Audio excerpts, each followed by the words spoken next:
Bonjour à tous, ça fait très plaisir de vous revoir. J'ai fait une bonne petite pause, mais vous inquiétez pas, cette fois on repart pour de bon. Je crois que j'avais déjà dit ça la dernière fois. Allez, pas de promesses en l'air, mais on va faire de notre mieux. Retour avec une vidéo un peu tranquille. Aujourd'hui, je voulais vous raconter des histoires complètement dingues autour de 3 femmes qui ont marqué à leur façon l'histoire du cinéma. Alors on va pas perdre plus de temps et on va tout de suite démarrer avec la première histoire.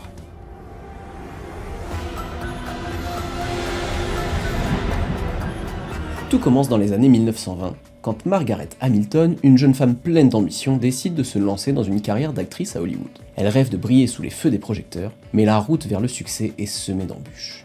Elle décroche des petits rôles par-ci par-là, mais rien ne lui offre la gloire qu'elle attend tellement. Au cinéma, elle se trimballe une image de vieille femme, très loin des standards de beauté de ces actrices hollywoodiennes de l'époque. Margaret Hamilton a toujours fait de son mieux pour essayer de subvenir aux besoins de sa famille et de son enfant. À l'époque, c'est une des rares actrices à n'avoir de contrat avec aucun studio hollywoodien.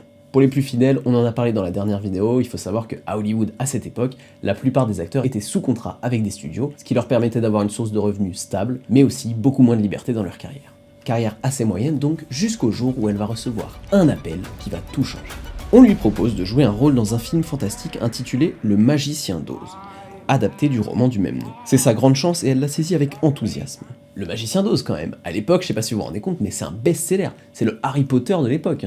C'est un classique de la littérature de fiction, avec des personnages mémorables comme Dorothy, le magicien, le lion peureux. Et vraiment, pour l'époque, le film a des ambitions de dingue. Margaret se voit déjà dans la robe de Dorothy pour découvrir ce monde merveilleux. Surtout qu'à cette époque, elle était dans la galère, elle avait vraiment besoin d'argent, quoi qu'il en coûte. Alors forcément, quand son agent l'appelle pour lui proposer le projet, elle dit oui sans hésiter. En plus, c'était son livre préféré depuis qu'elle était petite, alors elle pouvait que dire oui. Le destin, quoi. Bon, par précaution, elle demande quand même à son agent, mais au juste, c'est pour quel rôle ?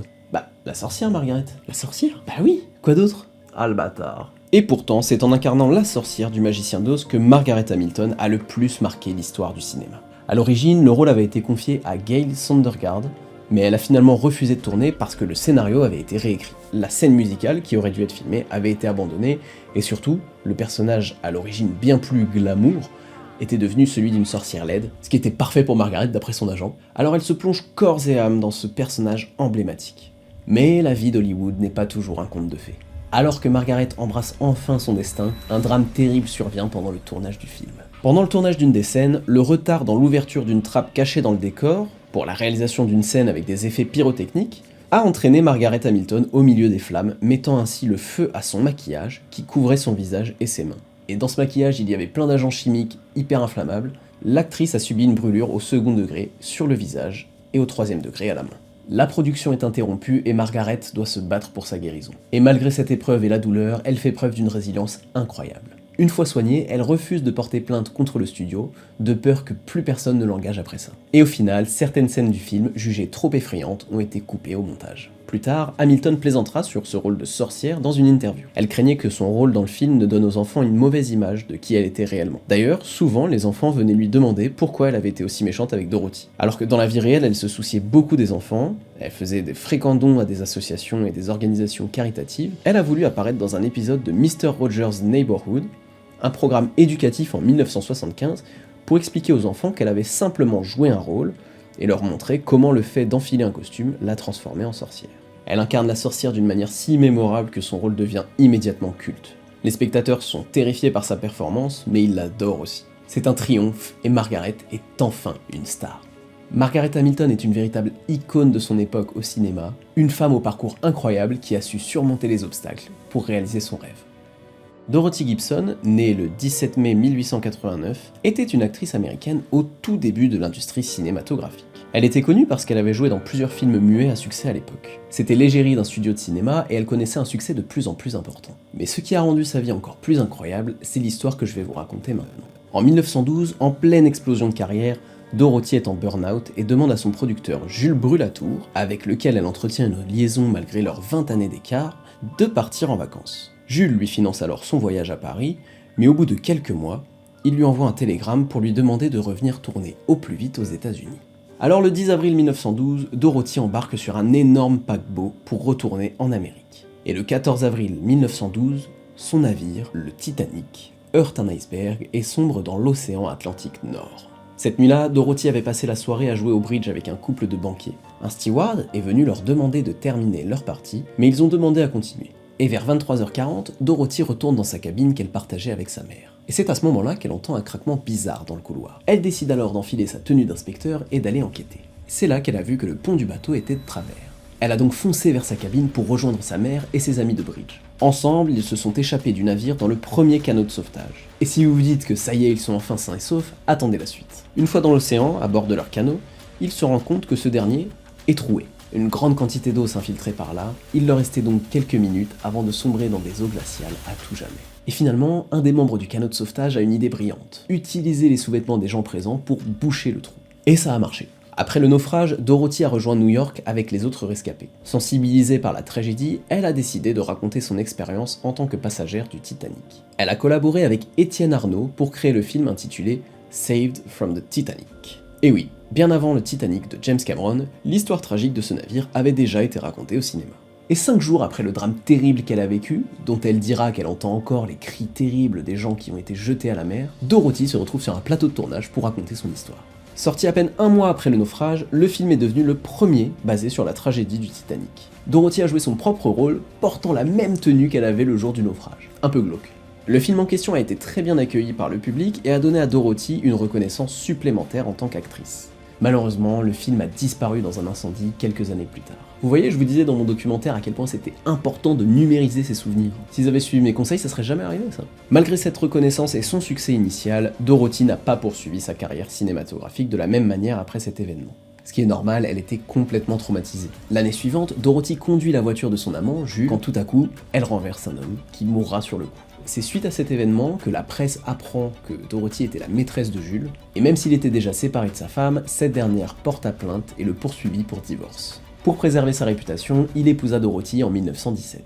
En tout cas, une affaire bien galère qui aura eu raison de son deuxième mariage. Alors humiliée, Dorothy décide de quitter New York pour Paris dans l'espoir d'une nouvelle vie, plus calme et sereine auprès de sa mère. Et son histoire ne se termine pas là. En 1939, la Seconde Guerre mondiale éclate. Étant en séjour à Florence, en Italie, elle se retrouve sous territoire occupé par les nazis. Elle fut arrêtée en 1944 comme agitatrice antifasciste et emprisonnée dans la prison de San Vittore, qu'elle décrit comme un mortuaire. Sans l'aide de l'agent double Ugo Luca Osteria, qui la fera sortir clandestinement de la prison, elle y serait probablement morte. Alors certains diront qu'elle était en fait sympathisante et espionne nazie, ils utiliseront cette carte pour la faire sortir de prison, d'autres diront qu'elle faisait semblant parce qu'elle était beaucoup trop stupide pour être une espionne. En tout cas, quoi qu'il en soit, c'est que sa vie a été bien mouvementée et soumise à de nombreuses polémiques. Elle retourna ensuite à Paris mais décédera d'une crise cardiaque à 56 ans. En tout cas, l'histoire de Dorothy est vraiment l'illustration de comment le destin peut changer une vie. Et malheureusement, une grande partie de sa filmographie a été perdue avec le temps, ce qui rend son histoire encore plus fascinante, je trouve.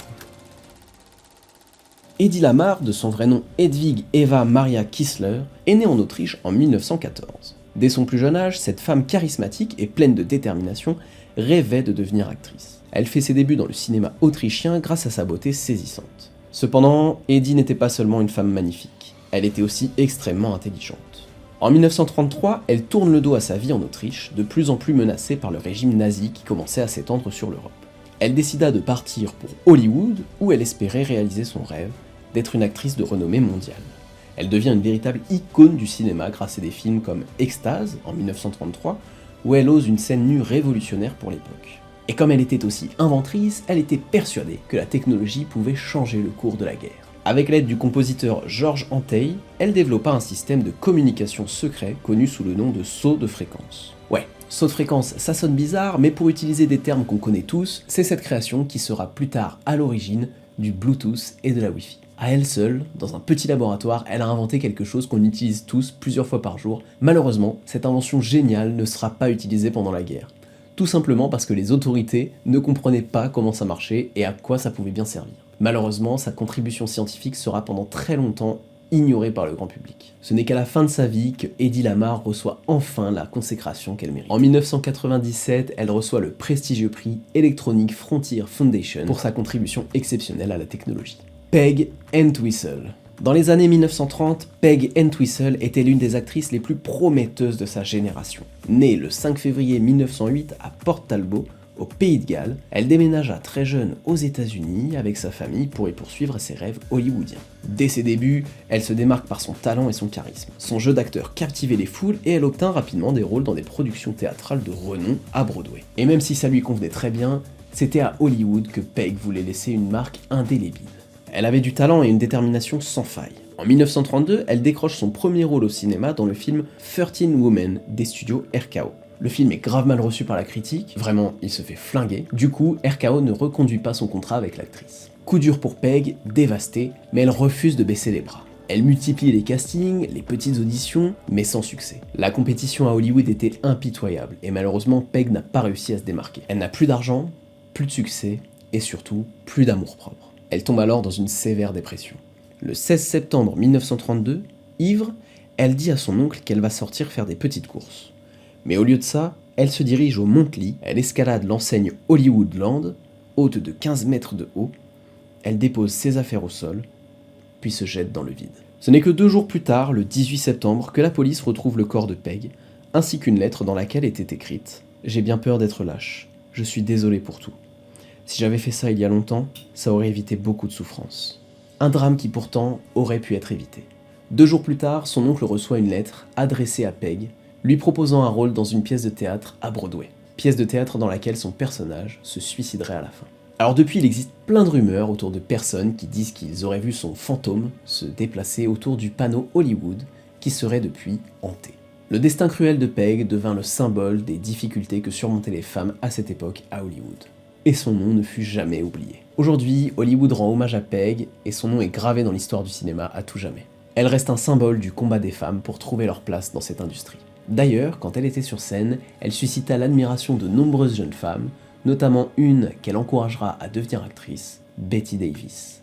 Voilà, c'est tout pour aujourd'hui, j'espère que ça vous a plu. Si vous voulez d'autres histoires incroyables de personnes qui ont marqué l'histoire du cinéma, n'hésitez pas à partager cette vidéo un max et à me le dire en commentaire. En attendant, je vous dis à dans 2 semaines pour la prochaine vidéo.